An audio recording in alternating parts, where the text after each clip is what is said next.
Mekanın cennet, cennet olsun oğul.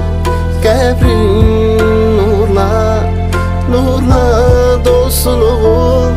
Mekanın cennet, cennet olsun oğul. Qəbrin nurla, nurla dolsun oğul. Bugün şehidim köçtü evimizden, itti gözümüzden, ama gitmir kalbimizden. Bugün yine vətən ağlayır. Sen uyu şehidim, sen uyu mezarda.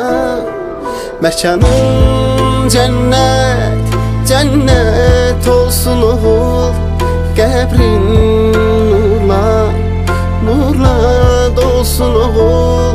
Mekanın cennet, cennet olsun oğul. Qəbrin nurla, nurla dolsun oğul. Ana ağlama, qara bağlama, oğlun şehit oldu. Yarım ağlama, yüreği dağlama, qəbrim nurla doldu. Ana ağlama, qara bağlama, oğlun şehit oldu. Yarım ağlama, yüreği dağlama, qəbrim nurla doldu.